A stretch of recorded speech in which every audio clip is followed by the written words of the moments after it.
Welcome to Heart Not Head, where true leaders are born. Why are we talking about that? Well, we're talking about it because in the world out there, there is so much confusion and sadness around and conflict and all sorts of things going on where, for me, the question is why?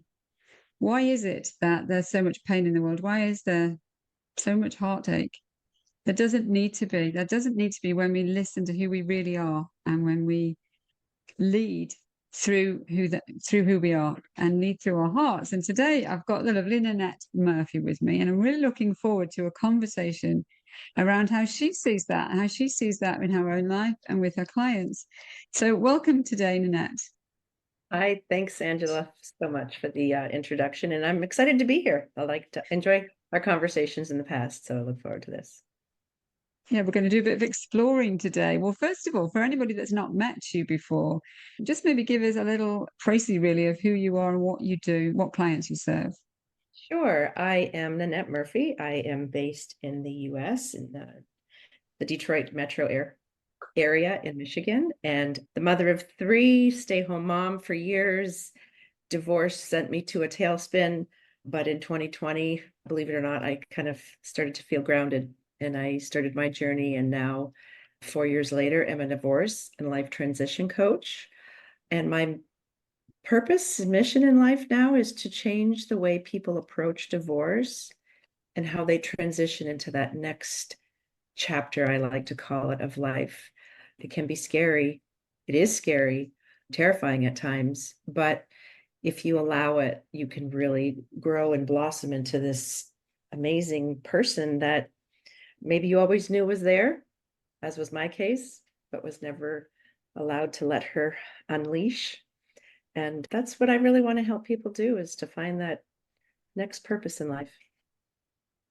So, literally straight off the mark, if you like. I mean, how important the heart is in everything that you do. Because, well, first of all, I mean, you must see a lot of hurting hearts.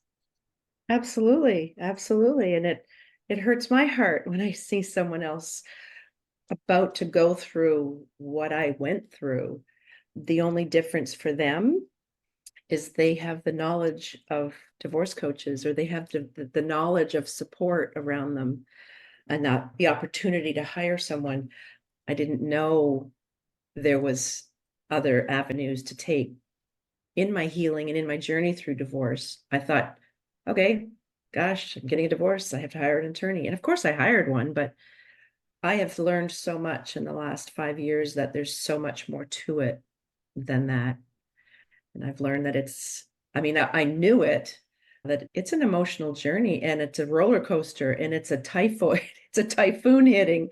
And there's so much coming at you all at once. And when you're not thinking clearly, so many mistakes can be made. And that's really what I want to help people avoid. Yes, because so often the investment that's been made in the relationship and all the hope and the dreams and everything else that's tied up, people don't go into relationships expecting or planning on what happens if it doesn't work, do they? No, no, I know I didn't. My ex-husband and I had been together for over 30 years. I mean, we met when we were young adults, and by the time we divorced, had been 25 years married, not even, 30 some years together. You're losing a family member. You're, I always, for a long time, kept it to myself, but you're grieving a death. Mm. Feels the same way. And sometimes I think if you haven't gone through it, some may not understand that, but that's exactly what it feels like. And it took me a long time to say that out loud, because I felt like I was offending someone who actually, lost their spouse to death. But you go through the same healing process, the anger, the denial, the depression, all of it. Except I always say, except that person still walks the earth. They just don't Yes. want, they just don't want to be with you. And that's another level of hurt. Yes, and if there are children involved, it's not a sort of done deal that you can turn your Oh, back and say goodbye, is it? There's still this ongoing relationship. and it may not be as front and center as the kids get older, but you still have times when you see each other. It's a difficult process of healing, but that's the other part of what I do is, helping them get through that. And there's a process that you can take and steps to take that I went through. I just did it by myself. I always said it felt like it was like one step forward, two steps back. And it makes the healing time that much longer when you're doing it by yourself, blindly. Yes. Yes, I can imagine. So would you say then that, often somebody goes into a relationship, our heart is all involved in that, clearly, we've all those feelings. And there's many wonderful feelings about that early stages and that relationship building and all the romantic stories that are out there and all of that. But when somebody moves towards that period of pain, obviously there's been pain going on before the divorce. There's probably for some people years of confusion, doubt, puzzlement about what they're going to do. How does that affect people? The fact that maybe for years they've been hiding it.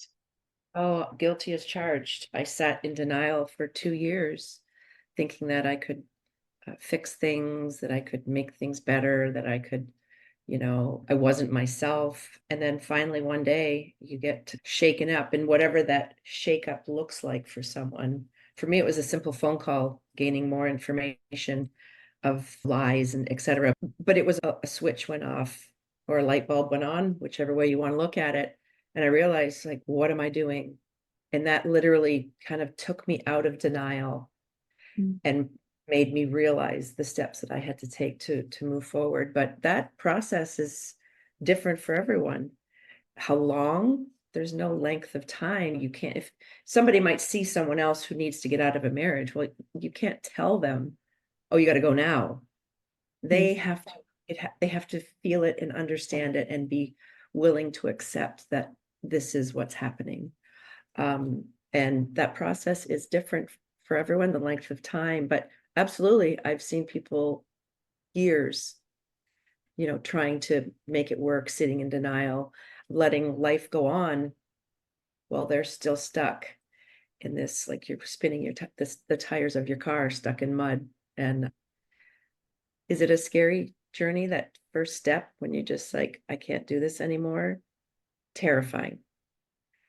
But I am living proof that once you accept, allow your heart to heal, but that's an active process. Just the world opens up even bigger at the opportunities that are in front of you, and life is just amazing. And that's my story. And I know others that are like that once you get past all that hurt and get all that darn paperwork and the divorce process out of the way, let yourself heal. And yeah, it can be really beautiful if you let it. So would you say that one of the first processes is after the acceptance and the acknowledgement that divorce is happening? It feels to me like there's a period of nurturing the heart. Oh, absolutely. Absolutely. It's an interesting that you put it that way, because I actually wrote a book and I wrote my story, and I wrote my story not for sympathy or to hurt anyone. It was to give someone else inspiration. And in the book, there's a part that I write that I felt like my heart had been torn into pieces and all the pieces blew away in the continuing tornado. But there was one piece left, and I was able to protect it, nurture it, and it grew bigger than it was before, as a metaphor. But yeah, you feel like it's somebody's sitting on your chest all the time, hard to breathe. Actually, that was the other thing that I would say, when everyone tells you to take the high road all the time when you're going through a difficult divorce, I would often say, I understand I need to, and I am going to, but darn, it's hard to breathe up here sometimes on this high road. But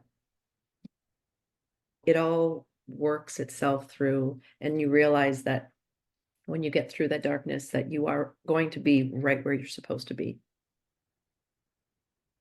Yes. And the strength that shines out to view from what I see, there's a strength there that there probably wasn't before. And there's an empathy and an understanding. Because the truth is, any difficulty that we go through, if we're open to learning from it and to allowing ourselves to explore it, then we will come out stronger. So is that how you feel? 100%. I say that I've came out more determined, courageous, feel more empowered now than I ever have. And I want to tell everyone I was approaching 50 when I was divorcing. I was terrified.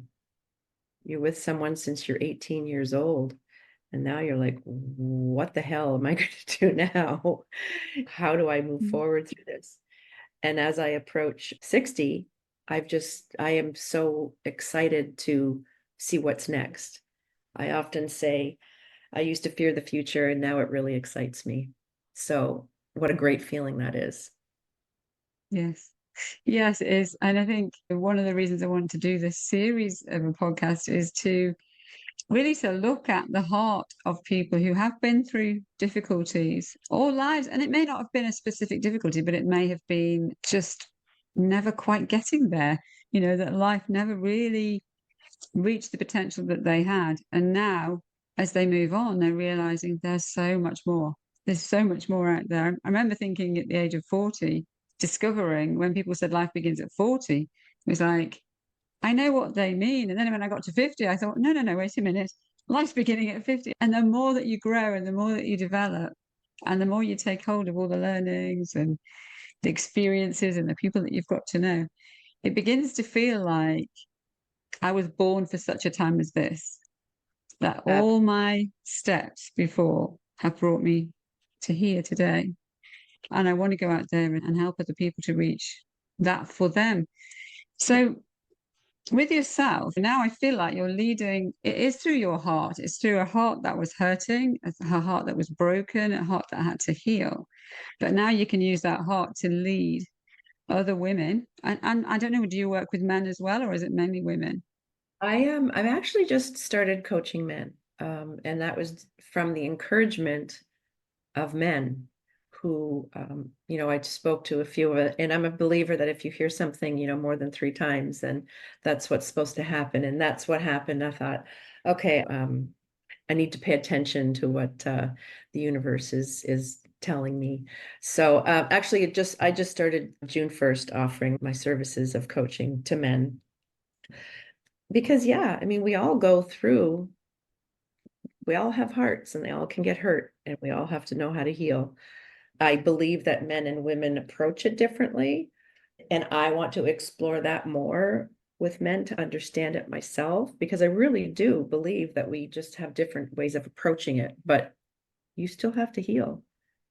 I'm fortunate to have both boys and girls. I have 1 son and 2 daughters. And for me, it was really interesting to raise a son because I don't know the growth of a man. I was a woman and grew up as a woman. So I really want to learn that side of how the perspective of men and how they process and how they can heal, because we're all in this together. Mm. And as you said, with leading with my heart, as I get older, I'm learning, and people are telling me that as well, that I have a big heart. I want to help. I want to do whatever I can to, you can't take someone's pain away, but you certainly can help ease it.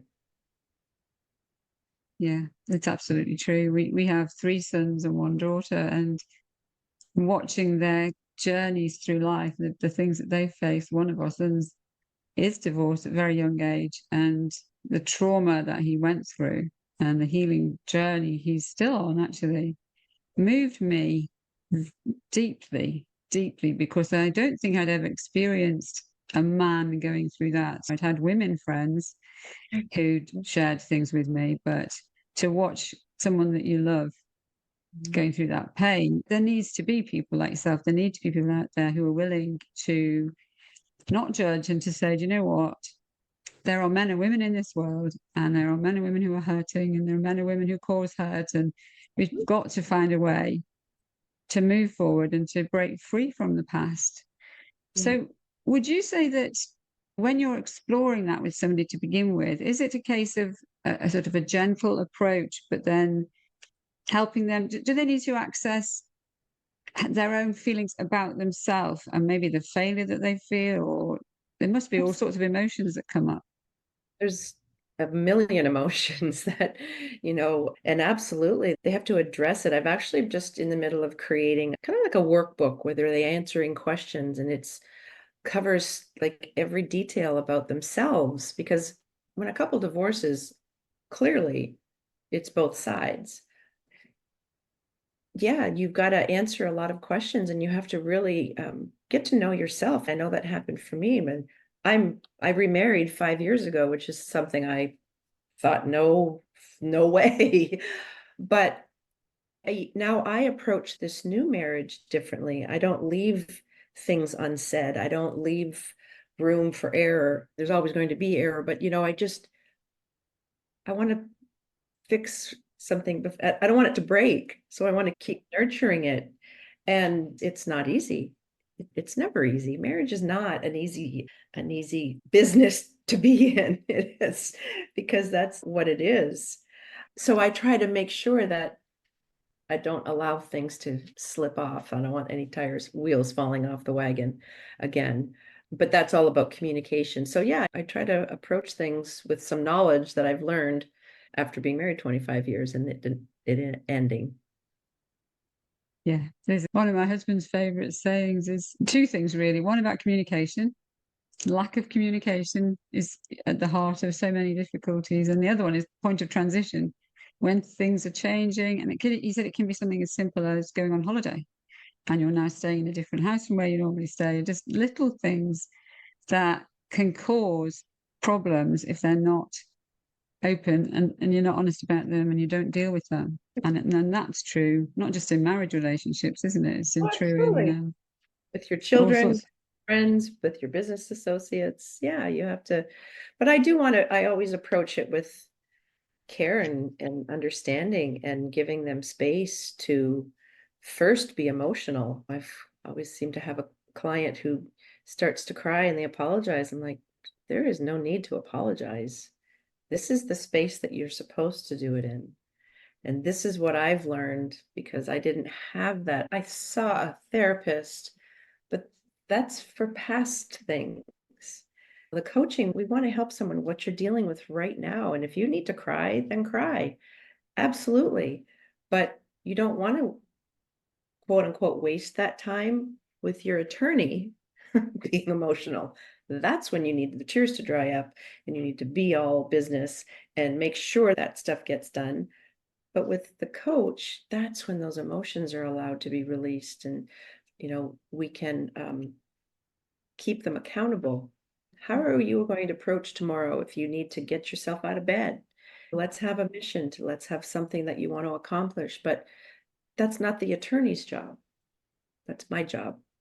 I want to make sure that they know that they can reach out to me if they're having a bad day, even if they need to send me a text where they're venting. Sometimes that's all you need is someone that can sounding board.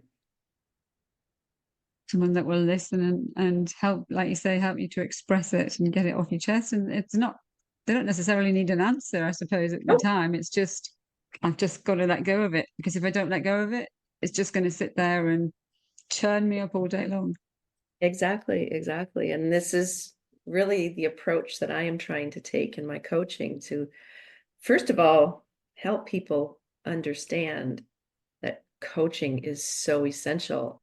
Not a day goes by that I go, oh my God, if I would have only had a coach myself, it would have just made the journey a little less fearful, stressful, less painful, all of that. I agree with you. So, well, let's take a bit of an exploration into the world of coaching, because I think growing up, and for a long time, we didn't really talk in the UK. Coaching, the only time somebody talked about coaching was a football coach. Personal coaches or coaches with life problems didn't really exist. No. I think you were ahead of us in the US. I think you started seeing the benefit, I think, before we did. I don't know if you'd agree with that. Yeah, I think so too. I know life coaching even wasn't really, it's, a business coach, of course, or sometimes they would call them a mentor, if that for a better, another term, but it's really nice to see that across the world, people are being more accepting and open to even just the mental health, your mental health is becoming, it's like sometimes I think the younger generation is, if they don't see a therapist, people are like, you don't? But life coaching, business coaching, we all need someone, a spiritual coach, a health coach. There's nothing wrong with reaching out to someone for some extra guidance, even just some Yeah. direction. And also accountability. I used to work out with a trainer, so I think to me, that's another form of coaching. It's like he kept me accountable. I've had a number of different trainers over the years.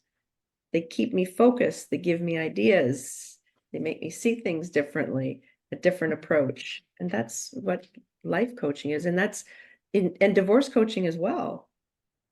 Because you have literally, I hear people who've been through divorce say this. You're in a fog. It's like a divorce brain. You can't think or see, or nothing makes sense. So when you can talk to someone who is thinking clearly and who's been through it, they Mm. can go, all right, I remember being at that stage and I understand how you're feeling. So let's figure out an approach and how we can get through this. So many people want to suppress their emotions, and that's the worst thing they can do. Um, you have to let it out. Yeah, if you don't, it's just like a volcano, isn't it? If you don't choose to let it out, you don't choose to find a way that you can let it out, then it just one day it does explode. Mhm. Um, and if it doesn't, it's actually really damaging to you. It's Oh, actually stopping you absolutely. become who you should be, Absolutely. isn't it? Yeah, because sometimes you may gain weight or you may lose weight. You're not eating well. Some might turn to substance abuse just to get themselves through the day, or you might explode in front of all the wrong people. That one little trigger, they're just hanging by a thread. And that one day when things seem to be going along okay, and then suddenly they're not. So you're letting it loose at the most inopportune time. Yeah, which doesn't help anybody, not you or anybody else. And then particularly again, if there are children involved, that must be a big thing. Oh, absolutely. As much as I tried to take the high road, I made plenty of mistakes and moments where I look back and go, oh my God, why did I do that? What was I thinking? Yeah, then you have regrets and you have to forgive yourself. Yeah, that's one of the biggest things out when I've met people in other areas of life where they've had struggles, that step of forgiving yourself for the mistakes that you now recognize. Generally speaking, you didn't recognize that they weren't mistakes at the time. You either did them, made that mistake because you were emotionally challenged, or because you thought you were doing the best that you knew how at the time. It wasn't that Absolutely. you purposefully meant to go and hurt somebody, or No, and forgiving yourself for that. It's absolutely essential, isn't it, to moving forward in your life? it is. And it's sometimes more challenging than forgiving someone else. Mm. Yeah, because you keep remembering the things that you regret. Looking out into the world, we've talked about divorce, obviously, in a marriage relationship. But if you look into the world around us, there's a lot of broken relationships going on, whether they're with other family members, it could be with business colleagues, it can be. I mean, in the UK at the moment, if you're watching this in 2025, obviously that won't be relevant. But at the moment, we're going through an election. And there's a lot of acrimony and blame, and it's not my fault, it's his, or she shouldn't have said this. They're like school children sometimes. Oh, And it, times. Like it's they're just, like they're like toddlers here in the US. yeah, you just think, do you know what? It isn't just the individual person who's going through a difficult time who needs to learn. How can we take some of this learning and just and get it out further afield into lives of people who at the moment probably don't recognize they need that help? How can we, have you got any thoughts on how we can do that? Well, it's interesting that's an interesting question. So I'm going to relate that with divorce, and we can take the conversation from there. We always talk to people who are divorcing, and this is what you should do, and this is what you should do, and this is the best way to do this. But I some time ago had written a blog about directing it at the people who knew someone who was going through a divorce. And it's basically, don't exclude them from things. Don't treat them like they have the plague.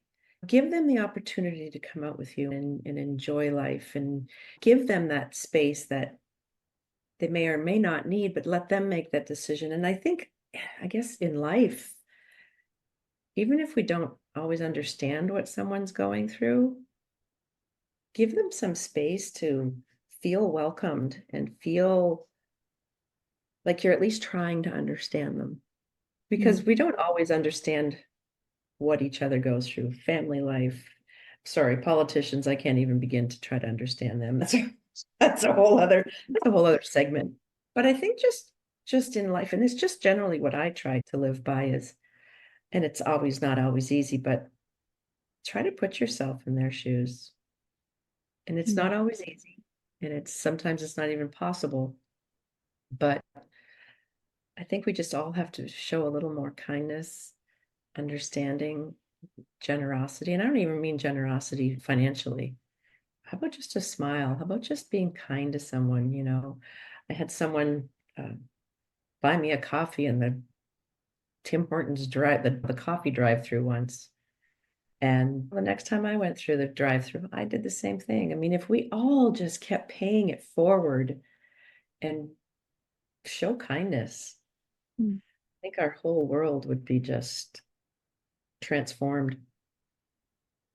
You've just used a phrase there, interestingly, paying it forward. My husband came home yesterday and he'd seen a shop and it was called Paying It Forward, and it was to do with raising funds for home educators. We home educated two of our children, and he'd never heard the phrase before, whereas I had, in the sense of women working together and blessing other women who we didn't even know, but because we'd perhaps received something, wanting to make sure that somebody else could receive it. And it feels like such a positive way to look at life. And that is a leadership from the heart, because you don't ever necessarily see the actual benefit of that thing.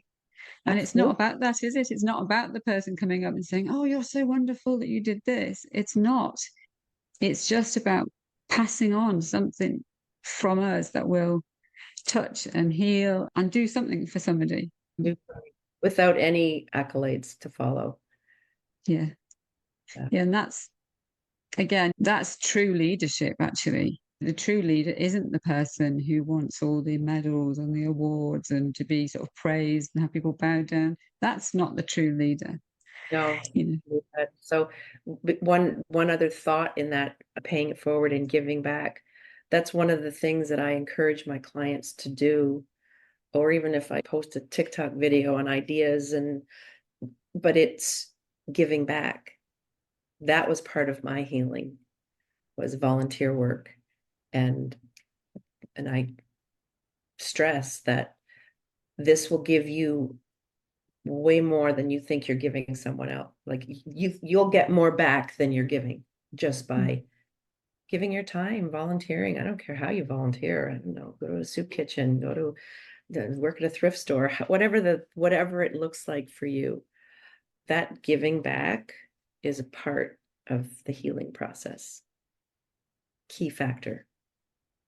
That's something that, very, very true for me when I lost my eldest brother, who'd been my sort of rock. Well, he was the rock of the whole family, really. He was a wonderful man. And the world fell apart. I couldn't see it. I couldn't understand it. I was angry. I was hurting. And now, this was 18 years ago, he passed away. And I would love, if you said to me, he can walk through the door now, then I would want him to. But it wasn't until I began to accept that life could be lived around the hole that was left, and that actually by opening my heart to other people who I could just listen to or be there for.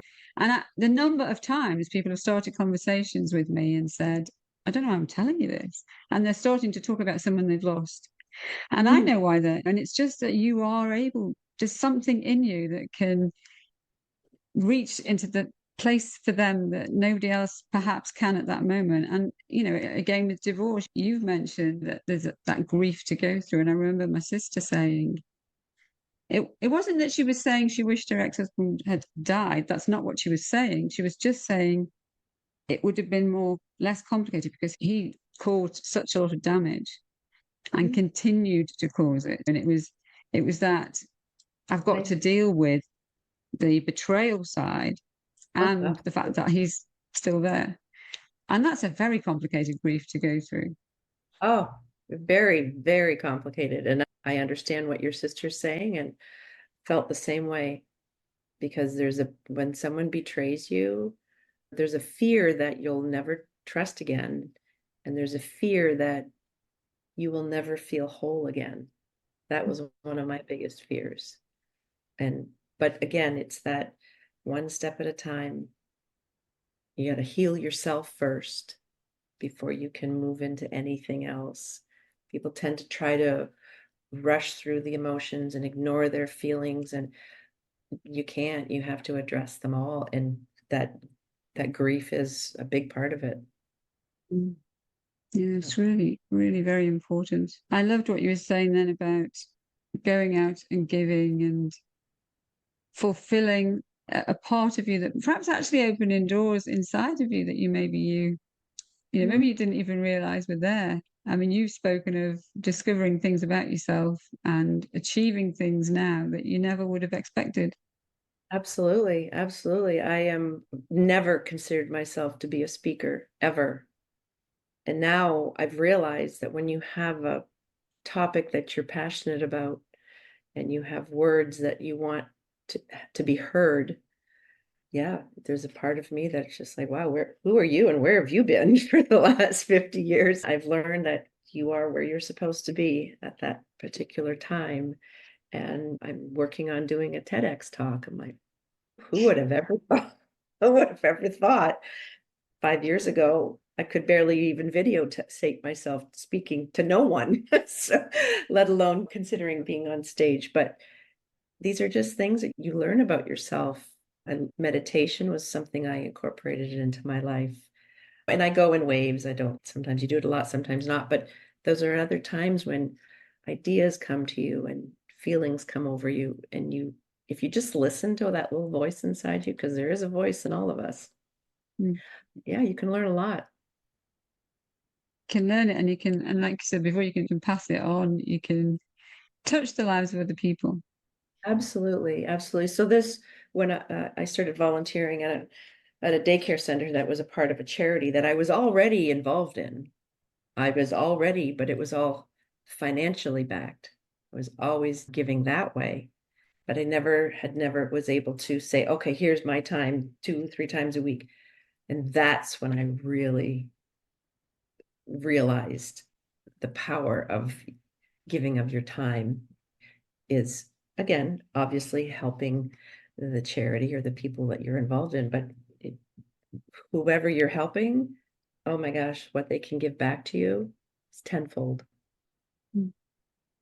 Yeah, and if we saw more of that happening as well, it sort of takes us out of ourselves. I think so often people can get very insular, and particularly when they're going through a difficult time. And it's not that's not understandable. Of course it is if somebody's really, really struggling. But what I really liked about what you said a little short while ago, you were talking about including people who are going through and divorce. And the same is true when it's grief through death. There's quite often you'll hear of people almost like their friends have dropped them. It's almost like they don't exist anymore because they're not part of a couple. Or there's a fear that because it's this divorced person coming, how can I invite them? They might be after, you almost feel like they're worried about they might be after my husband or something if I invite them around. And I mean, how hurtful that must be to the person who was used to going around and having a social life. Absolutely, absolutely. That's in my circle of friends. Fortunately, unfortunately, one of my best friends and I, we went through divorce at the same time. So we always joked we went out as the couple, but yeah, you have to. And if that person doesn't want to go, that's fine. Sometimes just the gesture of saying, hey, there's a bunch of us going out for dinner, or where there's a bunch of us going to the beach, or wherever you're going. Why don't you come with us? Mm. And encourage them to come with you. But let them make the decision though. Because not only now will you get you're hurting them if you don't invite them, now they feel doubly worse because it's like, oh, great, lost my spouse and now I'm losing my friends too. And you will lose some friends, and that's just fact. But that's okay. Something else I've learned, like, sometimes the world has a way of shedding things that people that you don't need in your life. And that's okay. Yeah. And that there's seasons, aren't there? It's just, I don't, we go through it right from when we're little at school. You got your best friend. You can't imagine never having that one best friend again. Then you change school and you don't see them anymore. And got friends from university who maybe you get a Christmas card, but we were really close at the time. Yeah. And but you just move on and you move into different stages of life. Right, right. And maybe you connect again down the line. Maybe you don't, but Yeah. that person left a mark in your life, and you just cherish that. Yes. Yes, it is. It is cherishing. Do you think there's a part? I mean, is it possible to cherish parts of the marriage that failed, that didn't survive? I You never really mean thought about this before. I'm asking you, asking you off the top, but yeah, cherish parts of the marriage that were good? Is that yeah. what you're? So that's what I mean. So although the Oh, marriage isn't there anymore, is it possible to cherish parts of it that were a yeah. special part? Well, I have three amazing adult children, and they literally, I don't want saying that they're my world is wrong because they don't even live near me, but they're a part of my daily thoughts. And especially now with social media and texting, I can reach out and just say, hey, just good morning, thinking about you. My son just randomly FaceTimed me yesterday. That is part of a marriage that was good. Mm. We were been going through old pictures a lot lately due to some family milestones and things. And yeah, you look at the children when they're little and you're remembering the good times. It took me a long time to get to that point of appreciating the good times. For a long time, all you can remember is the bad things that had happened, when trying to clear that from your mind is challenging. But absolutely, you have to embrace the beautiful times that once were. Yeah, because they've actually played a part in making you who you are, haven't they? And like you say, with the children, they've played a Absolutely. massive part in helping them become who they are. Absolutely. But for me, the good part was being on my own taught me how to be stronger and allowed me to realize how capable I was. Right. I never felt like I was capable of doing any more than, I was a stay-home mom. And that was a choice that my ex-husband and I made. And it was wonderful. But sometimes you just feel like, wow, is this all I'm capable of doing? But there's so much more. And again, when you're approaching 50, your children are already about to move out of the house. There's already some transition, and then the bottom drops out from under you, and you're like, oh my gosh, first I have to climb out of this hole in order to climb the mountain. So I've got double duty Yeah. here. For that analogy, you'd be surprised at what you're capable of if you just allow it to happen. Yeah, I'm sure that's absolutely true. And I do think that anybody listening to this conversation, I mean, one of the things that you're very strongly saying is it's not that you need to find somebody else to become dependent on. You've been in a relationship, you've had somebody alongside you, that's all gone pear-shaped. And now you're on your own. And what do I do now? But having somebody like yourself, if it's to do with divorce, for me, it's much to do with business. I'm working with heart-centered, often coaches who've actually been hurt themselves because they've either invested in the wrong thing or they've thought their business was going to fail. So it's still a very emotional journey. But having that coach that will walk alongside you and knowing that I go and speak to somebody that is a few steps ahead of me and they help me with my business sort of strategies for all of us in life. Really, I think what we're saying is there's always a place for someone for you to talk to, for you to. Sometimes it's just about, you're not exactly looking for guidance, you're just it's just sharing ideas. It's just almost answering your own questions, Yeah. but somebody else validating the fact that you're answering your own questions. Yeah. It's the validation sometimes that is what is needed. One of the clients, one of my current clients, when we first sat down together, just a 1 hour conversation and just on things that how she needed to prepare for divorce. And at the end of the conversation, she said, I just already feel lighter. I already feel like, okay, I can do this. And it doesn't mean that there aren't going to be hiccups along the way. But that was like one of the most wonderful things someone could say to me, because that's why I'm doing this. Mm. I don't, there's no fairy dust that I can make things all perfect. But if there are some words that I can say to someone or just ease that, the stress and the anxiety, because anxiety can just eat away at you, Mm. then I've done what I want to do. And then the next session will be different, but whew, they can walk away and they can breathe a little easier and maybe have a little lighter walk. They're not so Mm. heavy hearted.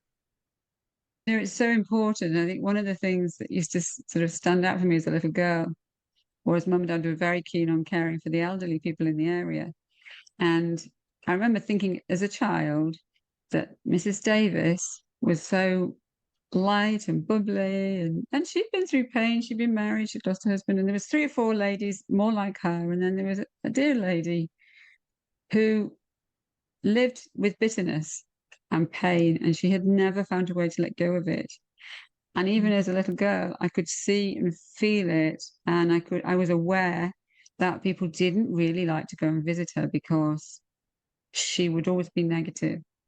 And I think the work that you're doing, and anybody else listening, if you're working with other people and you're helping them break through pain and hurt and distress, then that is so valuable, because it will change their world forever. It will help them to unhook themselves from all of the dross and the dregs and the heavyweight, and like you say, to walk forward lighter, to achieve what they're capable of, to achieve more than they ever thought that they were capable of.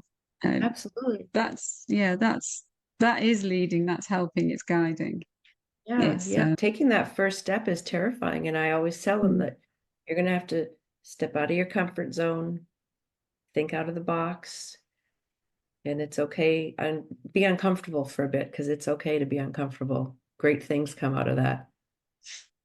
I'm witness to that. Yeah. yeah, those first steps, but having somebody alongside to help you take those first steps, definitely. Definitely. Absolutely. Well, it's been really lovely exploring the whole topic. I think it's not something that's talked enough about, I have to say, because there is still a taboo. And you could be the person themselves judging, oh, nobody's going to want to listen to me, or Right. that guilt. If I would have been a better person, that this wouldn't have happened, and we need to help that change, don't we? We need to help Absolutely. people feel free to get Absolutely. out there and talk. Yeah, Yeah. most definitely. Well, it's been an absolute pleasure, and the hour has just like disappeared amongst us. It's just gone quickly. Thanks so much for this. It was wonderful. You're really, really welcome. And again, how can people contact you, Nanette, if they would like to have a chat with you and see if you can help them? The best way to find me is my website, livelifenowwithpurpose.com.